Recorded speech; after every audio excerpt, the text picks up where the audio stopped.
तो अब बात करते हैं हम अपना एक्टस रेस के बारे में। Actus reus time, place, fact and person का होगा। टाइम का कैसे होगा, जैसे मान लो सनसेट से सनराइज के बीच में अगर आप रॉबरी करोगे तो ज़्यादा पनिशमेंट मिलेगी, जबकि सनराइज से लेकर सनसेट तक करोगे तो कम मिलेगी।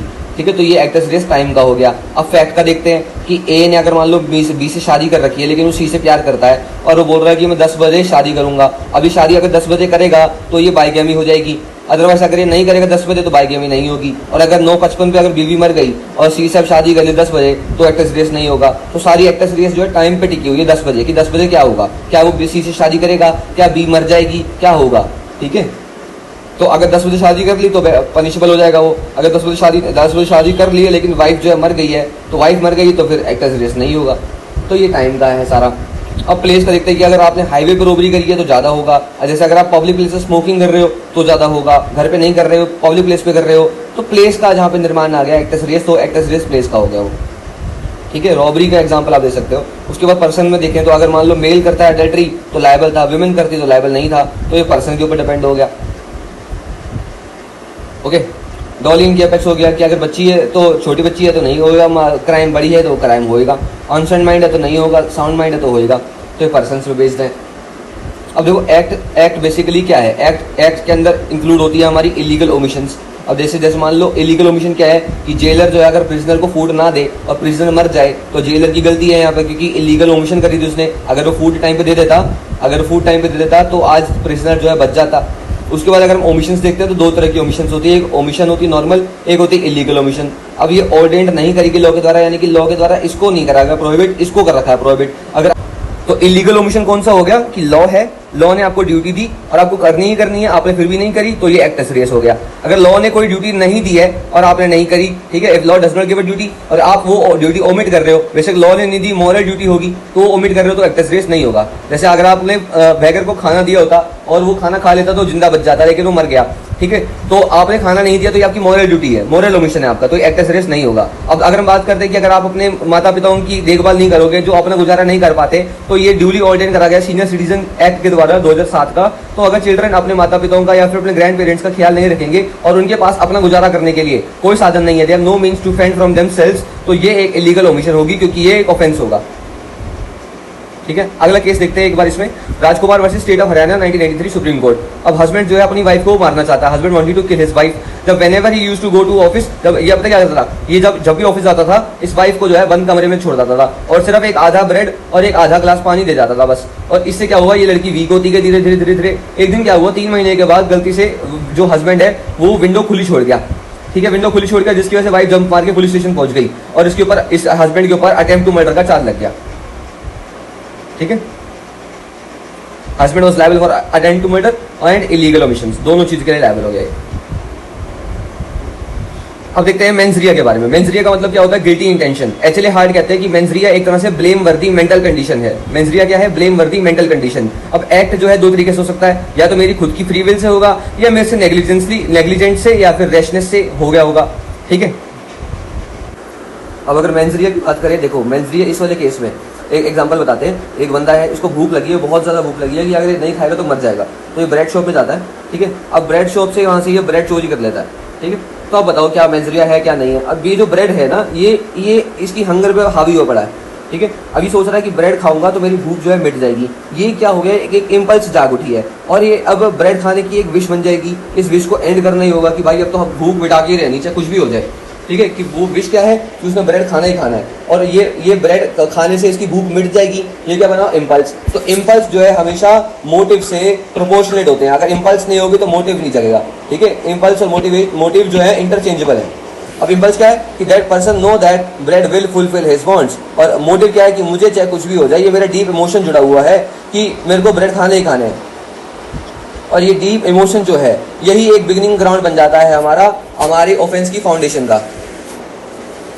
ठीक है, तो विश फॉर द एंड क्या है, एक डेलिब्रेशन स्टार्ट है कि यार मेरे को ब्रेड खाना है। अब वो आप फिर करते हो या नहीं करते हो, उसमें डिबेट चल रही होती है कि करूँ कि ना करूँ, पकड़ा जाऊँगा, जेल हो जाएगी, क्या होगा, बदनामी होगी, वो सब चीज़ें अलग हो जाएगी, लेकिन मेन आएगा खाना खाना। ठीक है, he became determined to do this final act. अब ये जो फाइनल डिटर्मिनेशन है इसको हम कहेंगे इंटेंशन। इंटेंशन फॉर्म्ड हो गई है, अब इंटेंशन में फॉर्म्ड आ गई, फिर प्रिपरेशन होगा। प्रिपरेशन जो है जनरली पनिशेबल नहीं है, लेकिन चाहे माइंड जो है चेंज हो सकता है, क्योंकि एक्यूज का कभी भी तो उसको हम क्या कहेंगे, हम इसको कहेंगे पियन इंटेंशिया। अब जो प्रिपरेशन हो जाती है फिर अटेम्प्ट होगा, जब अटेम्प्ट सक्सेसफुल हो जाएगा तब जाके एक्ट बनेगा और तब जाके वो पनिशेबल होगा। इंटेंशन क्या है, इंटेंशन यानी कि किसके अंदर क्या चल रहा है कुछ नहीं पता, इंटेंशन इसलिए पनिशेबल नहीं है। Even the devil himself know the not the mind of man, devil को भी नहीं पता कि एक मैन के माइंड में क्या क्या चीजें चल रही हैं, ठीक है। अब डिजायर की बात करें तो डिजायर जो है एक मोस्ट इंपॉर्टेंट कंसेप्ट है। डिजायर जो है बेसिस है इंटेंशन का, इंटेंशन में डिजायर होता है और इंटेंशन ब्लैक होती है, ठीक है। अब हस्बैंड मान लो अगर अपनी वाइफ को शूट कर दे, वैसे गुड इंटेंशन से करे ताकि वाइफ जो है मतलब ज्यादा, वाइफ का एक्सीडेंट हो गया है, ठीक है, वाइफ बिल्कुल तड़प रही है, अब उसको मारना ही बेटर रहेगा, तो हस्बैंड जो है गुड इंटेंशन से उसको शूट कर देता है। अब गुड इंटेंशन की कोई भी वैल्यू नहीं है इंडियन पीनल कोड में, हालांकि बेशक सीआरपीसी में यूजफुल होता हो या फिर सेंटेंसिंग में इसको ध्यान में रख सकते हो, इसके मिटिगेटिंग फैक्टर सर्कमस्टांसेस को देखते हो ये बोल सकते हैं कि चलो पनिशमेंट आपको कम दे दी जाएगी, लेकिन ऐसा नहीं है कि पनिशमेंट आपको बिल्कुल नहीं दी जाएगी, पनिशमेंट आपको दी जाएगी। तो मेन बात ये आती है कि गुड इंटेंशन आपको एब्सॉल्व नहीं कर सकती ऑफेंस से, ठीक है। अब हम देख लेते हैं कि इंपल्स हुई, इंपल्स के बाद मोटिव आया, मोटिव के बाद विश आ गई कि चलो यार अब तो ब्रेड उठाना ही उठाना है, बिल्कुल मेरा मन है ब्रेड उठाने का, तो क्या मैं ब्रेड उठाऊं या ना उठाऊं, डेलिब्रेशन हो गई। अब डिटर्मिनेशन होगी कि चलो उठाएंगे, देखा जाएगा जो होगा, भूख मिटानी चाहिए पहले, जेल जाएंगे जेल चले जाएंगे कोई बात नहीं, फिर प्रिपरेशन होगी, फिर अटेम्प्ट हो गया सक्सेसफुल तो एक्ट बन गया फाइनली, ठीक है। तो ये हमारा कंक्लूजन हो गया इसका। अब बात करते हैं हम अपना इनसेपरेबल अफेक्ट के बारे में। डॉक्ट्रिन ऑफ इनसेपरेबल अफेक्ट क्या होगा, आपने एक मूवी देखी अमेरिकन मेड, अमेरिकन मेड में ना टॉम क्रूज पायलट होता है, ठीक है। जैसे मान लो ये टॉम क्रूज है और ये एक कॉन्ट्रैक्टर है, ये डायमंड मर्चेंट है, इसके कई सारे प्लेन्स है, टॉम क्रूज पायलट है, ठीक है। अब टॉम क्रूज क्या करेगा, साउथ अफ्रीका से प्लेन से जो डायमंड्स वगैरह लाएगा, स्मगलिंग करेगा, इसको देगा और ये अनपॉलिश डायमंड को कट करके उसको पॉलिश करके वापस साउथ अफ्रीका में महंगे दामों में बेच देगा, ठीक है। अब एक दिन क्या होता है कि ये टॉम क्रूज जो है बहुत शानदार, बहुत ही बड़ी बड़ी डायमंड लाता है एकदम, तो अब बी के मन में ना ग्रीड आ जाता है कि उसको डायमंड रखने हैं वापस, तो वो क्या करेगा, वो नकली डायमंड्स दे देता है और साथ में बॉम्ब लगा देता है। अब ये बॉम्ब जब बॉम्ब लगा रहा है और प्लेन में बॉम्ब रखा जाएगा, जब बॉम्ब फटेगा तो उसको ये नहीं पता कि आगे होना क्या है, आगे ये नहीं पता कि टॉम क्रूज की मौत हो जाएगी, ए मर जाएगा, जो है ऑब्वियसली पता है, नॉलेज है इसको इसकी कॉन्सिक्वेंसेस की, तो प्लेन जो है ब्लास्ट हो गया। अब बेशक उसकी इंटेंशन सिर्फ ये थी कि डायमंड रखे जाए और प्लेन तबाह हो जाए, इसको मारने की इंटेंशन नहीं थी, लेकिन नॉलेज तो थी कि वो मर जाएगा, ठीक है। तो अब पायलट मर गया, लेकिन डिजायर नहीं था उसको मारने का, फिर भी ये एक्ट जो है, हालांकि ये जो एक्ट है इनसेपरेबल है, क्योंकि भाई आपने बॉम्ब रखा है तो प्लेन में बंदा भी बैठा है, वो भी मरेगा, वो सेपरेट नहीं हो सकता कि प्लेन मर जाए और बंदा बच जाए। तो ये इसमें आपने ये जो काम करा, आप इनसेंसिटिव थे इस बात को लेकर, और आपको नॉलेज थी, आपको फोर्सिबिलिटी थी कॉन्सिक्वेंसेस की, इसलिए आप लायबल हो गए इस चीज के अंदर। ये चीज सेपरेट नहीं हो सकती, आप सेपरेट नहीं कर सकते कि बॉम्ब फट जाए, प्लेन तबाह हो जाए और जो पायलट है वो बच जाए, ऐसा पॉसिबल नहीं था। अब ऐसी एक और बात कर लेते हैं कि मान लो ए नाम का बंदा है, ये घर है, ये घर में आग लगा देता है, ये टाउन के अंदर एक घर है ताकि यहाँ के जो लोग हैं ये बच जाए, ये भाग जाए और यहाँ से रॉबरी कर ले। अब इसको पता है ये इनसेपरेबल अफेक्ट है कि ये लोग साथ में है, जब घर जलेगा तो ये लोग भी मरेंगे, ठीक है। बेशक इसकी इंटेंशन इसको मारने की नहीं हो, बेशक इसकी इंटेंशन सिर्फ रॉबरी करने की हो, ठीक है, इसकी इंटेंशन सिर्फ रॉबरी करने की हो, लेकिन फिर भी वो लायबल होगा मर्डर के लिए, बेशक इसमें मर गया बंदे, ठीक है। Yet if he knew that, because he knew that he was likely to cause death, तो उसने वो काम वॉलंटरली करा है, उसने डेथ वो वॉलंटरली कॉज करी है, क्योंकि ये जो दोनों चीजें हैं, रॉबरी और डेथ कॉज करना इनसेपरेबल इफेक्ट था। घर में आग लगी है तो बंदे भी जलेंगे, सिर्फ आप ये नहीं है कि बंदे भाग जाएंगे और आप रॉबरी करके आराम से निकल जाओगे, ऐसा पॉसिबल नहीं होगा। आपको नॉलेज है कॉन्सिक्वेंसेस की क्या होंगे। तो इस चीज को देखें तो ए का इंपल्स था कि यार रॉबरी करनी है, अब रॉबरी करने का मन हुआ उसका, उसने मोटिव बनाया कि रॉबरी कहीं ना कहीं करनी पड़ेगी, किसी को कोई घर ढूंढना पड़ेगा। फिर उसने विश देखी कि यार मन है यार पैसे आएंगे, अमीर हो जाऊंगा, बढ़िया खाना पीना होगा, बढ़िया गाड़ी होगी। फिर उसने डेलिब्रेशन करी माइंड में कि यार पकड़ा तो नहीं जाऊंगा, पकड़ा जाऊंगा तो क्या होगा, नहीं पकड़ा जाऊंगा तो क्या होगा, ऐश ही ऐश होगी, प्रो और कॉन्स देखे उस चीज के। फिर फाइनली उसने डिटर्मिनेशन कर लिया कि चलो रॉबरी करते हैं, आग लगाते हैं, आग सेट करी, उसने प्रिपरेशन करा, केरोसिन वगैरह लेकर आया, फायर वगैरह जलाई, फिर अब अटेम्प्ट करा, अटेम्प्ट सक्सेसफुल हो गया, घर जल गया, साथ में लोग मर गए। तो यहाँ पर ए जो है इनसेंसिटिव है, यहाँ पर ए जो है काम रेकलेसली कर रहा है, और इसी का अल्टीमेट इफेक्ट आ गया कि एक्ट कंप्लीट हो गया, और एक्ट जो है इसलिए वॉलंटरली है, और अब ए जो है लायबल होगा डेथ, पर्सन की डेथ के लिए भी, बेशक उसकी वो डिजायर हुई हो या ना हुई हो। इस चीज को देखें तो ए का इंपल्स था कि यार रॉबरी करनी है, अब रॉबरी करने का मन हुआ उसका, उसने मोटिव बनाया कि रॉबरी कहीं ना कहीं करनी पड़ेगी, किसी को कोई घर ढूंढना पड़ेगा। फिर उसने विश देखी कि यार मन है यार पैसे आएंगे, अमीर हो जाऊंगा, बढ़िया खाना पीना होगा, बढ़िया गाड़ी होगी। फिर उसने डेलिब्रेशन करी माइंड में कि यार पकड़ा तो नहीं जाऊंगा, पकड़ा जाऊंगा तो क्या होगा, नहीं पकड़ा जाऊंगा तो क्या होगा, ऐश ही ऐश होगी, प्रो और कॉन्स देखे उस चीज के। फिर फाइनली उसने डिटर्मिनेशन कर लिया कि चलो रॉबरी करते हैं, आग लगाते हैं, आग सेट करी, उसने प्रिपरेशन करा, केरोसिन वगैरह लेकर आया, फायर वगैरह जलाई, फिर अब अटेम्प्ट करा, अटेम्प्ट सक्सेसफुल हो गया, घर जल गया, साथ में लोग मर गए, तो यहाँ पर ए जो है इनसेंसिटिव है, यहाँ पर ए जो है काम रेकलेसली कर रहा है, और इसी का अल्टीमेट इफेक्ट आ गया कि एक्ट कंप्लीट हो गया, और एक्ट जो है इसलिए वॉलंटरी है, और अब ए जो है लायबल होगा डेथ, पर्सन की डेथ के लिए भी, बेशक उसकी वो डिजायर हुई हो या ना हुई हो।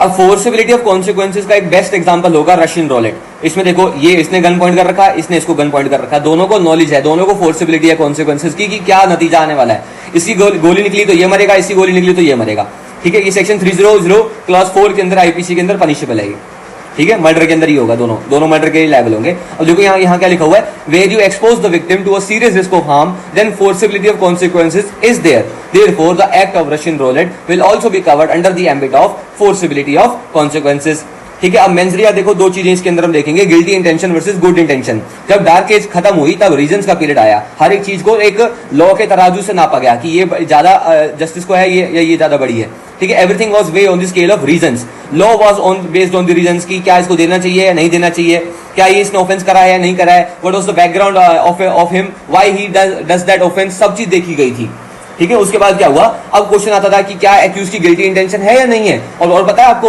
ऑफेंस जो है जब पहले सेपरेट नहीं होते थे, जो ऑफेंस कर दिया तो कर दिया, स्ट्रिक्ट लायबिलिटी चलती थी, लेकिन अब क्या हो रहा है, अब एक्सीडेंट और गिल्टी इंटेंशन में फर्क आ गया कि क्या इसने जानबूझ के करा है या क्या इसने जानबूझ के नहीं करा, एक्सीडेंटल था या नहीं था। अब क्वेश्चन आता है कि पहला जुडिशियल प्रोनाउंसमेंट कौन सा था जब जिसने मेंसरिया को इंक्लूड करा था, तो आंसर है फॉलर वर्सेस पेजेट का, 1798 का ये केस है, इसके अंदर ये पहला केस था जिसने मेंसरिया के प्रोविजंस को अप्लाई करा था, ठीक है। अब मेंसरिया के प्रिंसिपल्स के अंदर दो इंपॉर्टेंट मैटर आते हैं, जो दो इंपॉर्टेंट कंसेप्ट आते हैं, एक आता है कंसेप्ट ऑफ मेला इन से, एक आता है कंसेप्ट ऑफ मेला इन प्रोहिबिशियो। अब जो चीज मान लो, देखो हमने पढ़ा था कि all offences are crime but all crimes are not offences, तो क्राइम जो है वो हो सकता है कि माला इन से हो, लेकिन ऑफेंस तो लॉ के द्वारा प्रोहिबिट करा होता है, वो एक्ट और वो ओमिशन जो लॉ के द्वारा प्रोहिबिट करे गए हैं, वो लॉ के द्वारा अपना क्या कहते हैं पनिशेबल कर रखे हैं, वो ऑफेंस हो गए। तो मेलाइन प्रोहिबिशियो क्या है, मेलाइन प्रोहिबिशियो प्रोहिबिटेड बाय लॉ के द्वारा ही है, ठीक है। अगर कोई एक्ट रॉन्ग है तो लॉ रॉन्ग इसलिए है क्योंकि लॉ ने उसको रॉन्ग करा है, तो जितने भी ऑफेंसेस हो गए हमारे वो सारा मेलाइन प्रोहिबिशियो आ गया, और जितना भी क्राइम हो गया जो ऑफेंसेस नहीं है,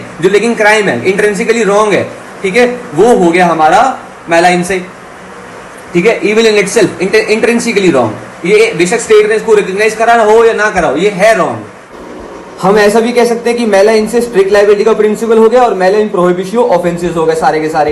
देखो आपको एग्जांपल समझाता हूँ, आर वर्सेस प्रिंस का केस याद है, एक हेनरी प्रिंस था और एक एना फिलिप्स थी। एना फिलिप्स की उम्र 16 साल थी, लेकिन ये दिखाती थी अपने आपको कि 18 साल की है, ठीक है। अब हेनरी ने और एना ने मिलकर भाग के शादी कर ली। हेनरी ने एना को इसके माता पिता की कस्टडी के बाहर ले गया बिना इनके कंसेंट से, तो ऐसे लेके जाना माइनर को किडनैपिंग माना जाता है। अब किडनैपिंग माना जाता है तो किडनैपिंग जो है इंट्रिंसिकली रॉन्ग है, ठीक है। अब बेशक हेनरी प्रिंस बोल दे कि यार मेरे को तो मिस रिप्रेजेंटेशन हुई, मेरी इंटेंशन नहीं थी बिल्कुल भी ऐसा करने की, सब चीज वो देखी जाएगी। अब लेकिन यहाँ पर क्या बोल दिया गया, in English law taking a minor girl out of the custody of parent is an offence of kidnapping, और एनीज फादर ने केस फाइल करा है हेनरी के अगेंस्ट, और हेनरी ने अपने डिफेंस में ये बोला कि he generally thought that Annie is above 18 years as her appearance was like that only.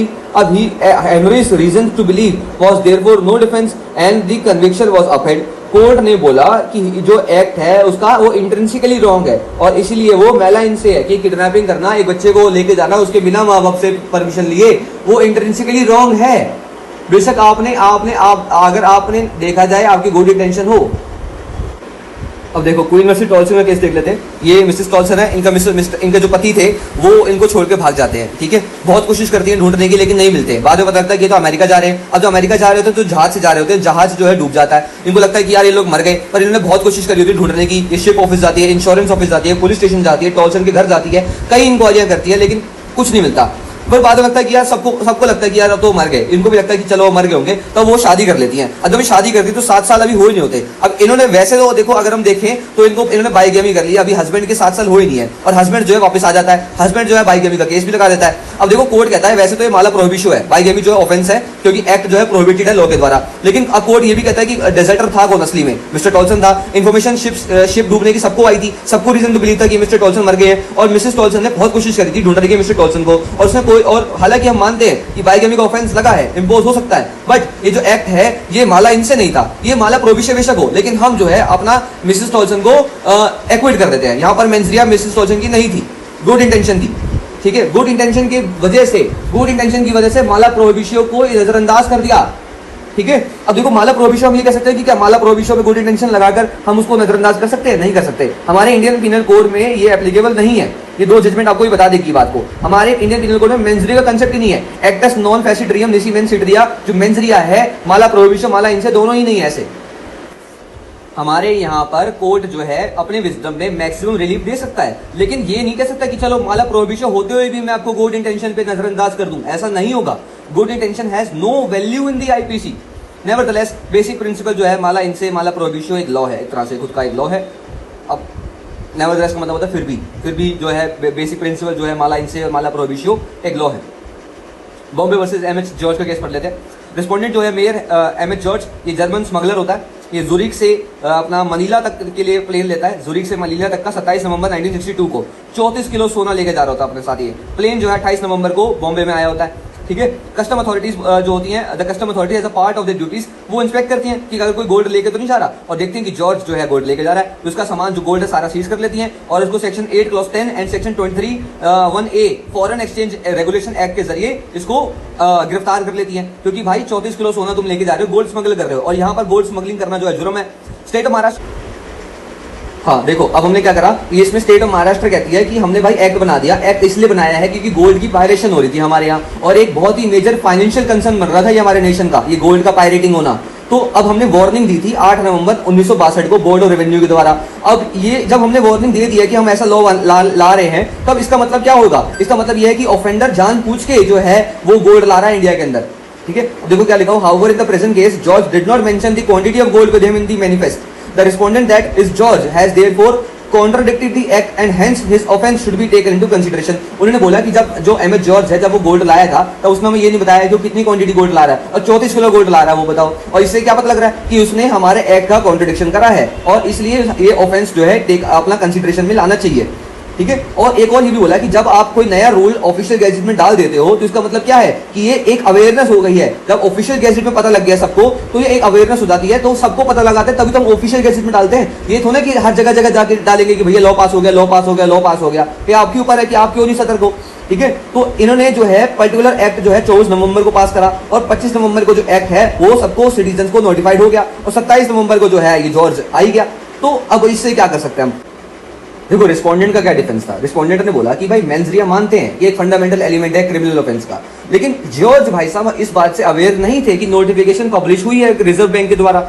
ठीक है, अब यहाँ बोला गया कि भाई नोटिस तो तभी इन्फोर्सेबल होगा ना। अब मान लो ये नोटिस है, ये उनके लोग हैं जो इस नोटिस से अफेक्ट होंगे, जो इस नोटिस से इन्फ्लुएंस होंगे। अब जब नोटिस का अफेक्शन तभी होगा जब इन लोगों को पता लगेगा कि अच्छा ये नोटिस आ गया भाई, अब से ये काम नहीं करना है ना, तभी होगा ये। अब दूसरा पॉइंट रेज करा रिस्पोंडेंट रे कि भाई जो आपने वार्निंग दी थी ना 8 तारीख को, वो 8 तारीख की वार्निंग ये नहीं बता रही थी कि जो ट्रैवलर्स गोल्ड लेके जा रहे हैं उन पर भी अप्लाई होगी ये। ठीक है, और ये बोला गया कि एक person who was not aware of the Indian provisions, भाई मैं तो फॉरनर हूं, मुझे इंडियन प्रोविजंस के बारे में क्या पता होगा, और मेरी तो इंटेंशन ये भी नहीं थी कि मैं इंडिया लेके जाऊं, मैं तो जुरीक से मनीला जा रहा था, मेरा क्या कसूर है इसके अंदर। ठीक है, तो इसीलिए मेरा कोई इंटेंशन नहीं था कि मैं इंडियन लॉज को ब्रेक करूं, तो प्लीज मुझे आप प्रोसिक्यूट ना करो इस एक्ट के अंदर। तो अब यहां पर आ गया, देखो दोनों जजमेंट सुनी कोर्ट ने। पहले तो ट्रायल कोर्ट ने एक्विट कर दिया, हाई कोर्ट ने एक्विट कर दिया, लास्ट में पहुंचा सुप्रीम कोर्ट में केस।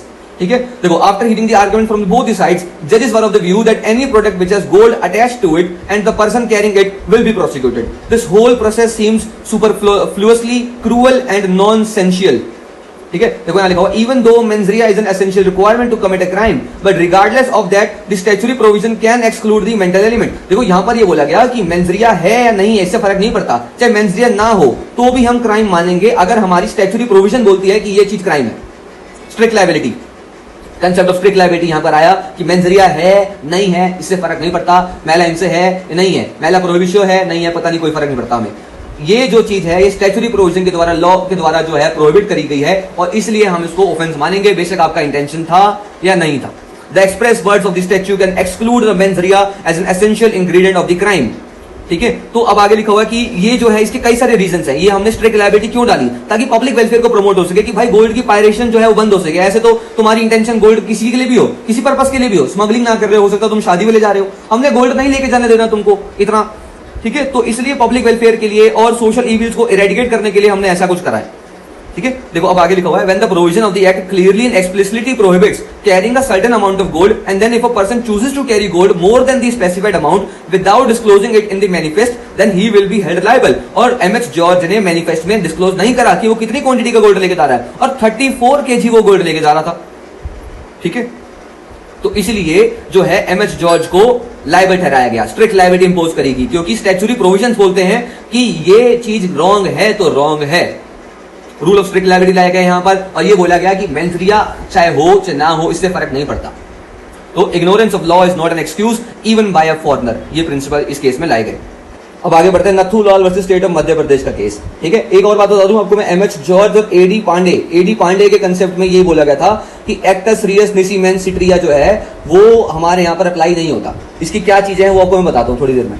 पहले नथू लाल versus state of Madhya Pradesh सुन लो, 1966 का केस है ये। ठीक है, यहां पे बोला गया माला इन प्रोहिबिशन था वहां पर, ठीक है, लेकिन इनहेरेंट पावर यूज करी गई। जैसे एमएक्स टॉल्सन के केस में पूरा एक्विट कर दिया था कोर्ट ने, ऐसे ही नथू लाल के केस में भी मतलब थोड़ी पनिशमेंट दी थी, 50 रुपए दिए, फाइन लगाया था, लेकिन उसको वापस ले लिया गया था, इसको एक्विट कर दिया गया। वही एमएक्स टॉल्सन वाला जो प्रिंसिपल है वो इसके अंदर अप्लाई करा गया। ये बहुत ही रेयरेस्ट केस है, ऐसा कभी नहीं होता। गुड इंटेंशन के ऊपर आप एब्सॉल्व नहीं करते ऑफेंस को कभी भी, लेकिन ये एक केस है जो है वो रेयरेस्ट केस है। इसके अंदर क्या हुआ देखो भाई, हमारे टाइम पे जब पहले पुराने टाइम पर क्या होता था, अनाज की बड़ी समस्या थी। There was no food grains due to which the people used to do smuggling of food grains and there were food grains prevention act to prevent the smuggling of grains and as per those acts if you have had to sell grains you were required a licence for it.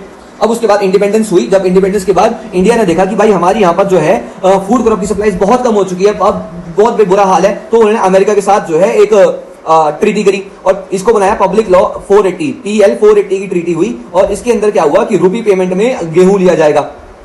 ठीक है, फिर अब जो गेहूं लिए जाते थे, जो अनाज लिया जाता था, जो फूड ग्रेन्स लिए जाते थे, वो बहुत सड़े हुए अनाज देते थे, जो अमेरिका वाले नहीं लेते वो इंडिया दे देते थे, तो बहुत बुरा सा हाल था। फिर क्या हुआ कि हमारे यहाँ पर ग्रीन रेवोल्यूशन आ गया। ग्रीन रेवोल्यूशन की वजह से 1969 में जब ग्रीन रेवोल्यूशन आया तब हमारे देश का थोड़ा सा उद्धार हुआ, फूड ग्रेन्स आए और सेल्फ सफिशिएंट बन गया हमारा इंडिया फूड में। अब उस टाइम पर क्या होता है कि एक बंदा होता है, ये नथूलाल होता है, ये लाइसेंस मांगता है, ठीक है, कि मुझे वीट सेल करनी है, ठीक है, वीट सेल करनी है, लाइसेंस मांगता है। अब लाइसेंस जब ये ऑफिस जाता है तो उसको बहुत दिक्कतें आती हैं, हर बार उसको मना कर देते हैं, क्योंकि हमारे यहाँ रेड टेपिज्म का जमाना है, क्योंकि मतलब धीरे धीरे काम करते हैं, इधर जाओ उधर जाओ, उस केबिन में जाओ, ये एप्लीकेशन लगेगी वो एप्लीकेशन लगेगी, काम टालने की कोशिश करते रहते हैं लोग। तो ये जो ये तरीका होता है रेड टेपिज्म कहते हैं इसको। तो बहुत डिफिकल्टी आ रही थी एक्यूज को लाइसेंस लेने के लिए, लेकिन अब इसकी वजह से क्या हो रहा था, अननेसेसरी डिले हो रहा था, एक्यूज को बार बार चक्कर लगाने पड़ रहे हैं ऑफिस के।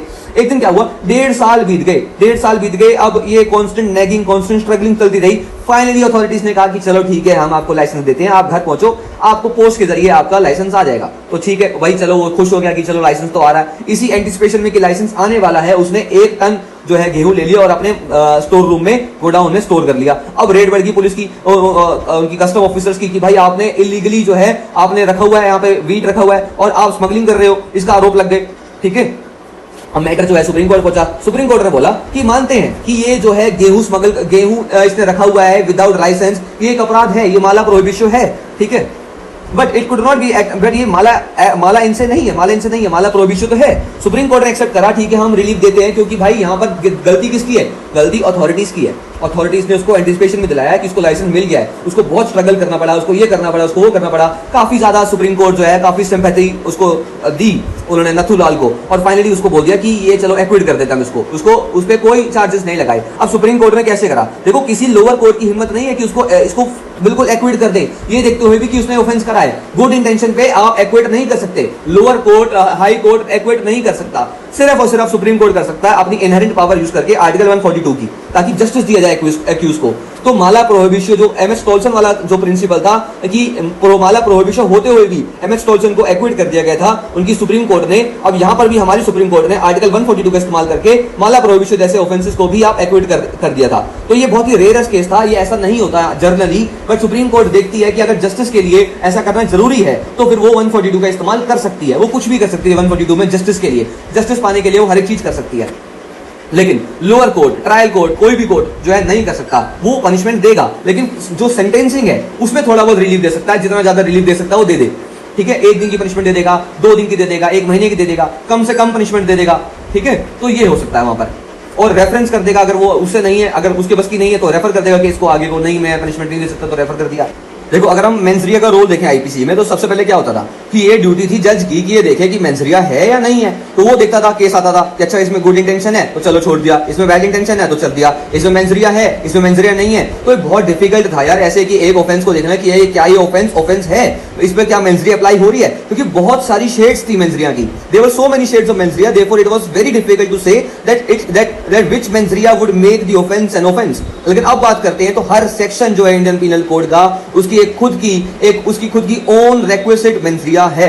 एग्जांपल अगर हम बात करते हैं जैसे whosoever dishonestly commits theft, robbery, extortion, तो जब तक डिसऑनेस्टली प्रूव नहीं होगा तब तक ये चीज प्रूव नहीं होगी। अगर आपने ये दे दिया कि मेरा एक्ट डिसऑनेस्टली नहीं है आप तो आपका ये थेफ्ट, रॉबरी, एक्सटॉर्शन नहीं माना जाएगा। This could never be an offence if this is not there. ठीक है, तो मेंसरिया क्या है अब, डिसऑनेस्टली, फ्रॉडुलेंटली, तो ऐसे कई सारे केसेस दिए गए हैं जिसके अंदर यहाँ मेंसरिया है, यहाँ मेंसरिया नहीं है और यहाँ मेंसरिया एक्सप्रेस है या इंप्लाइड है, वो बताऊंगा अभी, रुक जाओ। ठीक है, देखो in cases where no mens rea is given, जैसे रेप में नहीं गिवन है तो वहां पर क्या लगेगा, वहां पर स्ट्रिक्ट लायबिलिटी लगती है। तो जहां मेंसरिया नहीं लगी वहां स्ट्रिक्ट लायबिलिटी है, बाकी जगह मेंसरिया है। ठीक है, देखो आईपीसी में मेंसरिया आ गई, एक जगह मेंसरिया गिवन है, एक जगह मेंसरिया नहीं गिवन है। डिसऑनेस्टली, मैलिशियसली, नेग्लिजेंटली, करप्टली, फ्रॉडुलेंटली, रेकलेसली, अगर ये चीज गिवन है और आपने इनमें से कोई चीज प्रूव कर दी कि एक्ट आपका डिसऑनेस्टली था, मैलिशियसली था, नेग्लिजेंटली था, करप्टली था, जो मर्जी था, तो आपको कुछ प्रूव करने की जरूरत नहीं है, बस मेंसरिया आ गई है तो ऑफेंस है। ऑल अदर मैटर जहां पे मेंसरिया नहीं गिवन वहां पर स्ट्रिक्ट लायबिलिटी लगेगी। आपने ऑफेंस करा है बस खत्म, क्या इंटेंशन थी, क्यों करा, क्यों नहीं करा, उससे फर्क नहीं पड़ता। एक केस है Ranjit Udeshi versus state of Maharashtra 1965 supreme court का। एक लड़का होता है, ये लड़का जो है एक पोर्नोग्राफी बेस्ड नॉवल बेच रहा होता है डीएच लॉरेंस की, उसका नाम होता है वो नॉवल का लेडी चैटरलीज लवर। ठीक है, ये नॉवल जो है बैंड होती है इंडिया में। अब इस पे आरोप लगता है सेक्शन 292 आईपीसी का, sale of obscene books. Supreme court में मैटर जाता है, इसको बोलते हैं कि भाई ये जो बंदा है इसको इंग्लिश पढ़नी नहीं आती, ये तो एक नॉर्मल बिहारी बंदा है, ठीक है, मराठी बंदा सॉरी। अब इसको क्या पता कि लेडी चैटरपिलर में क्या लिखा है, इसकी इंटेंशन नहीं थी कि ये पोर्नोग्राफिक मटेरियल भेजे, इसका मेंसरिया नहीं था। लेकिन अब यहाँ पे बोला हुआ है कि सेक्शन 292 में वर्ड हुएवर है, ना कि हुएवर इंटेंशनली, मैलिशियसली, करप्टली ये सब लिखा हुआ। तो जहां सिर्फ हुएवर लिखा हुआ है ना वहां पर लगी स्ट्रिक्ट लायबिलिटी, आपने ये काम करा है आप लायबल हो, बस बात खत्म। ठीक है, देखो यहाँ पे क्या लिखा हुआ है, in his appeal to the Supreme Court, he contended that the section was void because it violated the freedom of speech and expression guaranteed by Article 19(1) Clause A of the Constitution.